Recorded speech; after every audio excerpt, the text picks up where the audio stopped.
क्या कि आप आर की वैल्यू अगर आपको निकालनी है तो आर की वैल्यू मैंने बताया मॉडुलस ऑफ जेड भी होते हैं, तो डायरेक्ट अगर कोई लिखना चाहता है तो वो भी लिख सकता है, ऐसा कुछ नहीं है। Under root x square plus y square, तो ये देखो आर की वैल्यू अंडर रूट 3 का स्क्वायर प्लस 1 स्क्वायर, वो भी वही आएगा under root 4 that is equal to 2। बोलने का मतलब that depends upon now you कि आप इसको कैसे करते हैं। चलिए आगे देखिए, इसमें आर की वैल्यू मिल गई, ये modulus z that is equal to 2। tan theta निकालने के लिए मैंने कहा था साइन अपॉन कॉस या y बाई एक्स। अगर y बाई एक्स देखे तो व्हाट इज y, y 1 है, x कितना है रूट 3, या इन दोनों को डिवाइड कर दो, r से r cancel, sine upon cos 10 1 upon root 3, ये देखिए। So that is equal to pi by 6, positive आई है ना वैल्यू, अब पॉजिटिव y भी पॉजिटिव था, x भी पॉजिटिव है, इसका मतलब दोनों पॉजिटिव है, फर्स्ट क्वाड्रेंट में लाई कर रहा है, तो 1 बाई रूट 3 10 में किसकी वैल्यू होती है पाई by 6, 30 degree, so theta equal to pi by 6. So polar form is z equal to r into cos theta plus iota sin theta, that is 2 into cos pi by 6 plus iota sin pi by 6. बिल्कुल simple question है बेटा, ठीक है, पता लग गया सभी को, जय समझ आया ये कंसेप्ट? Yes sir. ओके, अगर क्लियर हो गया तो आगे देखिए। साक्षी, यस सर। रिपीट करने की जरूरत तो नहीं है? No sir. ओके, ध्यान दीजिए नेक्स्ट। आगे आपके पास z equal to root 3 plus iota, z equal to root 3 plus iota, shortcut approach बता रहा हूं, जैसे एमसीक्यू क्वेश्चन होता है तो आपको पता है बेटा पोलर फॉर्म ये बनानी है, r into cos theta plus iota sine theta. थोड़ा ध्यान देना अब जो मैं चीज बताऊंगा ये शॉर्टकट में कैसे। अब देखो बेटे, आपको पता है यहाँ पर कॉस और साइन बनना चाहिए, कॉस थीटा और साइन थीटा, तो ये कॉस थीटा की तो ये वैल्यू ही नहीं होती रूट 3, नहीं होती ना, तो कॉस थीटा में रूट 3 वैल्यू कहाँ होती है, रूट 3 बाई 2 जरूर होती है, तो इसलिए क्या करो 2 से मल्टीप्लाई और डिवाइड करो, 2 से मल्टीप्लाई और डिवाइड करने से ये बन गया root 3 by 2 plus iota into 1 by 2, and now आप जानते हैं रूट 3 बाई 2 मैंने कहा कॉस 30 की वैल्यू होती है, और उल्टा तो नहीं लिख दिया, हाँ ठीक है, cos 30 की वैल्यू और sin 30 की वैल्यू 1 बाई 2, ठीक हो गया, मतलब पाई बाई 6, 30 पाई बाई 6 ही होता है, कई बार हमें गड़बड़ी लगती है 60 और पाई बाई 6 कोरिलेट हो जाता है कहीं अपने आप में, ठीक है, तो cos 30 is root 3 by 2, sin 30 बन गई फॉर्म, बन गया कि नहीं, आर क्या आ गया 2 अपने आप, ये cos theta plus iota sin theta, तो जो काम मैंने ऊपर पूरे पेज में किया अब मैंने सिंगल स्टेप में कर दिया, तो इसी को आगे और देखिए, principal argument of z that is pi by 6। Okay, एक क्वेश्चन और है, z equal to root 3 minus iota, अब मैंने शॉर्टकट से ही किया है इस क्वेश्चन को भी, सी अगेन वही अप्रोच, क्योंकि रूट 3 वैल्यू नहीं है कॉस में, तो मैंने 2 से मल्टीप्लाई और डिवाइड किया, तो ये बन गया cos pi by 6 minus iota sine pi by 6, same concept, बस पिछले में प्लस था या माइनस था। अब बेटा प्रॉब्लम क्या रही, प्रॉब्लम मेरी ये रही कि ये जो माइनस है ये तो होता नहीं है किसमें, पोलर फॉर्म में, पोलर फॉर्म में तो cos theta plus iota sine theta होता है, तो इस माइनस को बेटे एडजस्ट करना है, मतलब इसका मतलब ये हुआ कि साइन नेगेटिव है और cos पॉजिटिव है, तो इसको बेटा फोर्थ क्वाड्रेंट में लेके जाना, तो देखो फोर्थ क्वाड्रेंट में ले जाने का मतलब हुआ 2 पाई माइनस पाई बाई 6, और यहां भी 2 पाई माइनस पाई बाई 6,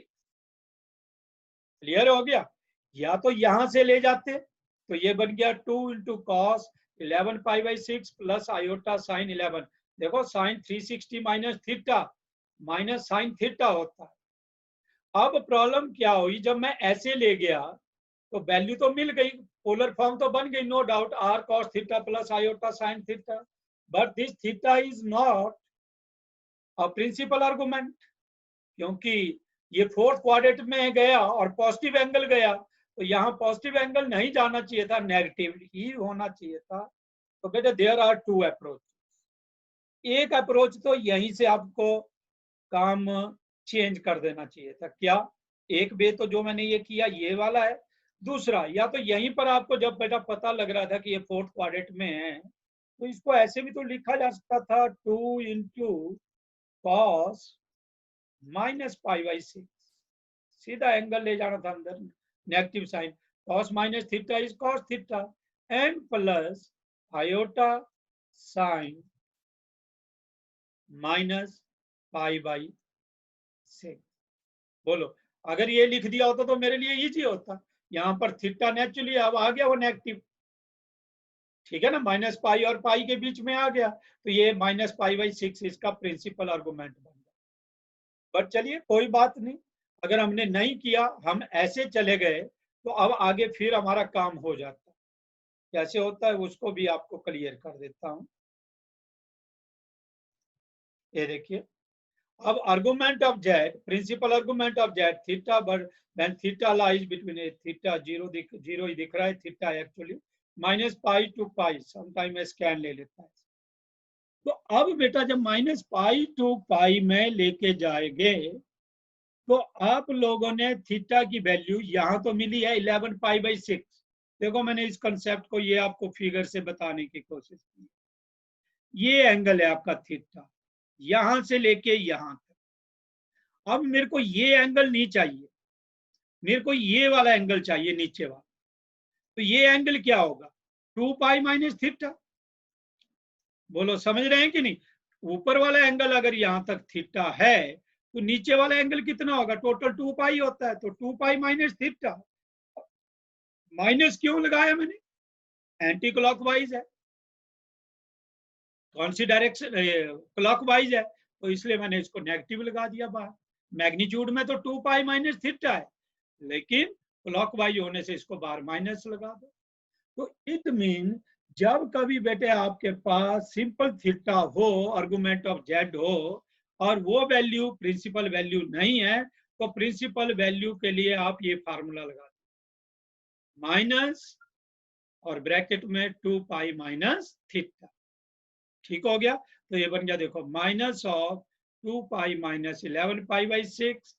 ये देखो 6 2 जा 12, 12 pi minus 11 pi, that is pi by 6, और माइनस बाहर है तो आ गया माइनस पाई बाई 6।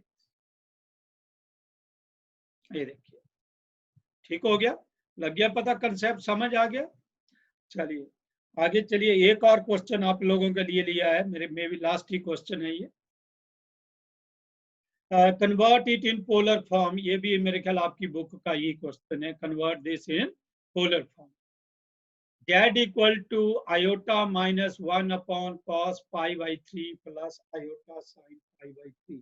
बेटा एक बात बताऊंगा, आपने जो अभी पोलर फॉर्म सीखी, उसमें क्या सीखा कि जब आपका कॉम्प्लेक्स नंबर किस फॉर्म पे हो, x प्लस आयोटा y की फॉर्म पे हो, तो पोलर फॉर्म बनाना इजी है। x को r cos थीटा करो और y को r sin थीटा। तो किसी भी कॉम्प्लेक्स नंबर को सिंप्लीफाई कर लिया करो पहले, x प्लस आयोटा y की फॉर्म स्टैंडर्ड फॉर्म पे लेके आओ। बोलने का मतलब किसी भी कॉम्प्लेक्स नंबर को पहले।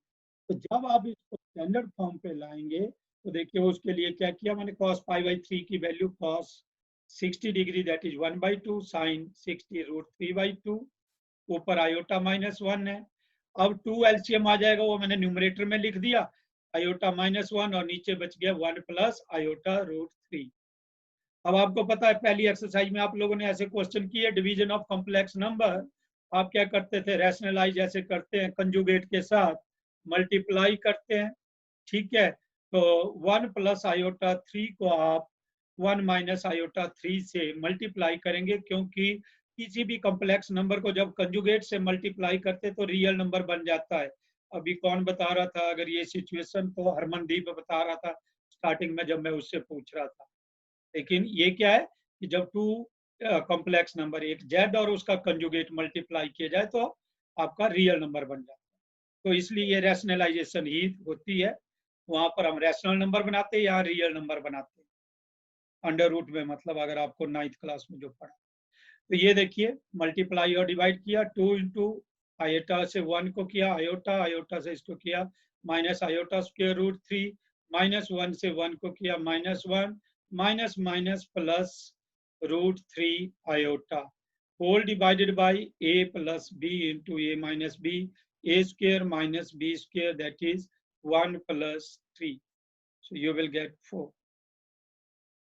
So 2 into root 3 minus 1 plus iota into root 3 plus 1 upon 4 आपका बन गया है। ऊपर मल्टीप्लिकेशन देख लो, क्या था, 2 कॉमन ही था ना, आयोटा वाली टर्म एक ए थी और एक ए थी, तो आयोटा कॉमन लेके रूट 3 प्लस आयो 1, और ये पॉजिटिव होगा आयोटा स्क्वायर माइनस 1 पुट करके, ये बेटे बन गया रूट 3 माइनस 1 और दिस, कुछ नहीं है, सिंपल प्लस माइनस है, क्वेश्चन आएगा देख लेना, जस्ट आपको हल्का आइडिया बस। 2 से 4 कट गया 2, तो ये बन गया root 3 minus 1 upon 2 plus iota into root 3 plus 1 upon 2, x plus iota y की फॉर्म आ गई।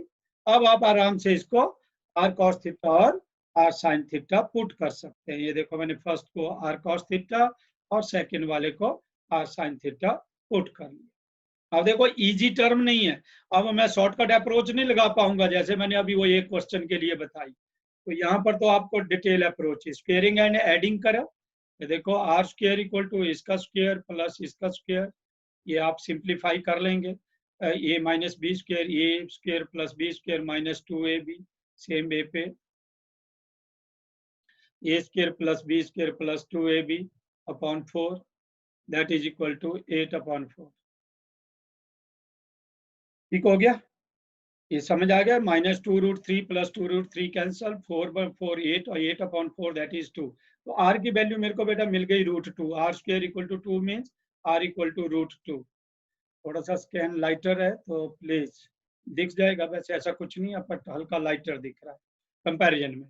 अब tan theta sine upon cos या y अपॉन एक्स, तो y अपॉन एक्स मतलब क्या आए हुए हैं, ये है y और ये x है, 2 से 2 कैंसिल होगा, root 3 plus 1 upon root 3 minus 1, ये कैंसिल हो गया। अब बेटा प्रॉब्लम वही थी कि थीटा की वैल्यू कैसे निकाली जाए, तो देखो मैंने क्या काम किया, रूट 3 कॉमन लिया और अंदर बच गया 1 प्लस 1 बाई रूट 3 और नीचे बच गया 1 माइनस 1 बाई रूट 3। क्यों किया, क्योंकि यहाँ से बेटा फार्मूला आता है आपको अगर अच्छे से याद हो, 1 plus tan pi by 6 1 minus tan pi by 6, कौन बताएगा इस फार्मूले को, सानिया? सर tan 2 है। गलत, Sania? tan pi by Sania? Sir tan pi by 4 plus 1 upon क्या फार्मूला tan pi होता है, by क्या होता है फार्मूला बोलो आप? Sir 1 plus tan pi by 6 का ये फार्मूला बना है ना, 1 plus tan theta upon 1 minus tan theta, इसका formula? Sir tan pi by 4 plus theta। हाँ जी, तो थीटा यहाँ पाई बाई 6 है, बस बाकी क्यों बकवास कर रहे हैं आगे, इतना ही बोलो बेटा, जितना जरूरत है वही चीज बनी हुई है, ठीक है कि नहीं? गुड, तो ध्यान दिया करो, मेरा बोलने का मतलब सम टाइम हम पता नहीं अपनी मर्जी से या तो एडिशन और डिलीशन में चल पड़ते हैं, क्यों ये है, सीधे सीधे अप्लाई करने की कोशिश करो। ये देखो ये tan थीटा ये बन गया tan पाई बाई 4, थीटा यहाँ पर पाई बाई 6 है, तो tan pi by 4 plus pi by 6, LCM लेंगे 12 आएगा, 4 3 जा 12, 3 पाई, 6 2 जा 12, 2 pi, that is 5 pi by 12, तो theta equal to 5 pi by 12। ये अपने आप में यूनिक क्वेश्चन था इसलिए मैंने लिया यहाँ, ठीक है? तो ये लास्ट क्वेश्चन ही था, आपको मैंने बताया एक अच्छा क्वेश्चन, ध्यान देना। अब मैंने एक क्वेश्चन आपको पीछे छोड़ा था, मैंने कहा वो अल्टरनेट अप्रोच, वो जस्ट हल्का दिखा दूं, टाइम कम रह गया है, अब दूसरी मीटिंग भी ओवर होने वाली है, 7 मिनट बाकी बचे हुए। ये अनदर अप्रोच इस क्वेश्चन की, एक अप्रोच ये बता दी थी मैंने स्क्वायर लेकर के, beta minus alpha 1 minus alpha beta whole modulus square लेके कर लो, that is modulus z square equal to z into conjugate of z. दूसरी अप्रोच आगे बता रहा हूँ, यही क्वेश्चन है, देखो क्या किया हुआ, beta minus alpha upon 1 minus alpha conjugate beta, इसका मॉडुलस पूछा है मेरे से। बेटा मैंने क्या किया, अंदर बीटा कंजुगेट से मल्टीप्लाई और डिवाइड। अब आपको अगर मैं ये बताऊं तो ये अप्रोच एक्चुअली यूनिवर्सल अप्रोच नहीं है, जो पिछले वाली अप्रोच है वो यूनिवर्सल है। फिर यहाँ क्वेश्चन ये होगा सर मेरे को कैसे पता लगेगा बीटा कंजुगेट से ही मल्टीप्लाई करना, अल्फा कंजुगेट से क्यों नहीं? तो बोलने का मतलब ये बेटा प्रैक्टिस से चीजें आती हैं, क्यों लगेगा पता वो मैं हल्का सा बता दूं। क्योंकि यहाँ बीटा कंजुगेट बन जाएगा 1 की जगह, अल्फा लेने की मेरे को जरूरत नहीं है क्योंकि अल्फा ऑलरेडी मेरे पास यहाँ था। तो इसलिए बोलने का मतलब यहाँ बीटा से ही कंजुगेट से मल्टीप्लाई डिवाइड किया, वो आपको आइडिया हो जाएगा जस्ट प्रैक्टिस से। अदरवाइज जो दूसरी अप्रोच है पीछे बताई वो यूनिवर्सल अप्रोच। तो beta minus alpha into beta conjugate, नीचे बीटा कंजुगेट अंदर मल्टीप्लाई कर रहा है, beta conjugate minus alpha beta beta conjugate. अब ऊपर कोई चेंज नहीं है, नीचे बीटा कंजुगेट एज यूजुअल, और beta into beta conjugate that you know modulus beta square, फिर वही property z square modulus z square equal to z into conjugate of z. और इसकी वैल्यू बेटा मेरे को दी हुई है, magnitude of beta equal to 1 दे रखा हुआ, तो इसकी जगह 1 पुट हो जाएगा। ऊपर बीटा माइनस अल्फा और बीटा का कंजुगेट, नीचे beta conjugate minus alpha conjugate. तो इसका मतलब पूरे का कंजुगेट हो जाएगा बीटा माइनस अल्फा का। ये देखिए beta minus alpha upon beta minus alpha conjugate. अब ये पूरे का बेटे मॉड लगा हुआ है, तो इसका मॉड ओपन हो जाएगा, न्यूमरेटर का मॉड अलग से, डिनोमिनेटर का मॉड अलग से। तो न्यूमरेटर में भी मल्टीप्लिकेशन में 2 टर्म है, इसका मॉडुलस अलग और बीटा कंजुगेट का मॉडुलस अलग, और नीचे बीटा माइनस अल्फा कंजुगेट।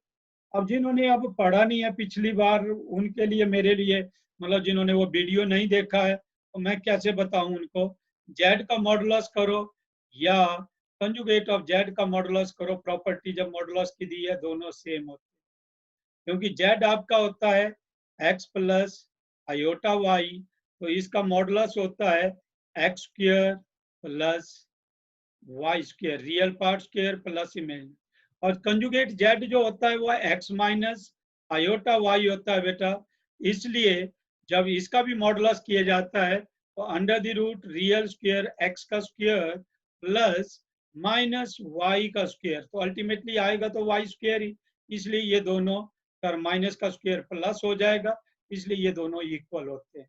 तो बोलने का मतलब ऊपर है मेरे पास ये एक नंबर कॉम्प्लेक्स नंबर, और नीचे है इसका कंजुगेट, तो जेड और कंजुगेट ऑफ जेड का मॉडुलस बेटा सेम होता है, इसीलिए इन दोनों को मैंने कट कर दिया, दिस एंड दिस कैंसल। अब बच गया ये मैग्नीट्यूड ऑफ बीटा कंजुगेट। अभी मैंने बताया कि ये बीटा कंजुगेट इनके इक्वल होते हैं, तो इसकी जगह आप सिंपल बीटा भी लिख सकते हैं, और सिंपल बीटा बेटा आपको ऑलरेडी दिया हुआ है। ये देखो ये बन गया मैग्नीट्यूड ऑफ बीटा, क्योंकि यही वाली रिजल्ट फिर से यूज हुई, और मैग्नीट्यूड ऑफ बीटा आपको ऑलरेडी क्वेश्चन में 1 दिया हुआ। ये देखिए ये दिया था मैग्नीट्यूड ऑफ बीटा इज 1, तो इसकी वैल्यू फिर टोटल की 1 ही निकल गई, ये 1 है तो यहाँ भी 1 है, ये आगे जो किया ये देखो 1, क्योंकि ये मैग्नीट्यूड बीटा 1 होगी। आई थिंक आप लोगों ने अंडरस्टैंड कर लिया होगा बेसिक कंसेप्ट, बाकी कोई मुश्किल नहीं है। तो अच्छे से बेटा देखो मैंने बताया थोड़ा थोड़ा अगर आज एक्स्ट्रा पढ़ते रहेंगे तभी फायदा होगा, अदरवाइज नहीं होगा कोई फायदा। ठीक है, इस चीज का ध्यान रखिए अच्छे से। पारुल पता नहीं बीच में जोड़ा था चला गया है कि है इधर, है ना, बीच में आया तो था ये फर्स्ट लेक्चर में थोड़ी देर के लिए एंट्री तो मैंने दी थी, बाकी पता नहीं। Okay so that's all. बाकी अगर किसी के माइंड में कुछ डाउट है तो पूछ लो। देखो मैं एक लेक्चर मेरा अभी इस पे और लगेगा, वैसे तो खत्म हो गया, अब जो लेक्चर लगेगा वो बेटा सप्लीमेंट्री एक्सरसाइज है, लास्ट में दी हुई है वो exercise square root of a complex number. ठीक है, बुक में बिल्कुल लास्ट में है, एग्जाम्पल इसके आंसर के बाद लास्ट में, बोलने का मतलब एक एक्सरसाइज है। तो उसको लेक्चर को मैं आपको रिकॉर्ड करके कल दे दूंगा। ठीक है, कल मिल जाएगा आपको, तो कल शाम तक मिलेगा, बोलने का मतलब सुबह के टाइम तो चलो रिकॉर्डिंग होगी तो शाम तक मिल जाएगा। पर मेरी रिक्वेस्ट है बेटा, देखो मेरे वीडियो बनाने में आपको पता है कितनी मेहनत हो रही है। जरा मैं आपको बोलता हूँ कि एक एक वीडियो आप मेरे को भेजो जरा आधे आधे घंटे का बना करके, फिर मैं देखता हूँ कि क्या हालत होती है तुम्हारी, तब पता चलेगा ना हकीकत। इसलिए प्लीज इस काम को लाइटली मत लो। और मैंने देखो आप लोगों को इतना ये है, इस वीडियो को अगर मैं फोन में देता तो सारे डिलीट कर देता, क्योंकि मेरी मेमोरी इस टाइम तक फुल हो चुकी होती। हर वीडियो जो है मेरा जीबी में बनता है वो निकालना, लेकिन जब आपको वहाँ कंप्रेस होकर के मिल रहा है यूट्यूब से कि वो डाटा कुछ ही एमबी में रह जाता है, ना तो आपका डाटा ज्यादा लग रहा है ना सब कुछ है, पर वही बोलते हैं ना, पकी पकाई रोटी शायद समटाइम डाइजेस्ट नहीं होती। वो अच्छा होता कि वीडियो भेजता और तीसरे दिन को वो लिंक आपको नहीं मिलता। अब यहाँ तो लिंक ऐसा है कि आप अगर इसको 5 दिन के बाद देखेंगे, 10 दिन के बाद, अगर मैं नहीं डिलीट करूंगा तो 1 साल तक भी वहां रहेगा, सालों साल भी रहेगा। तो मेरा कहने का मतलब ये है कि कम से कम उन वीडियो को देख लो साथ, तभी बेटा पता लगेगा। तो okay, thank you very much. ठीक है, टाइम आपका हो रहा है कंप्लीट, तो इस पे फोकस करेंगे आप लोग।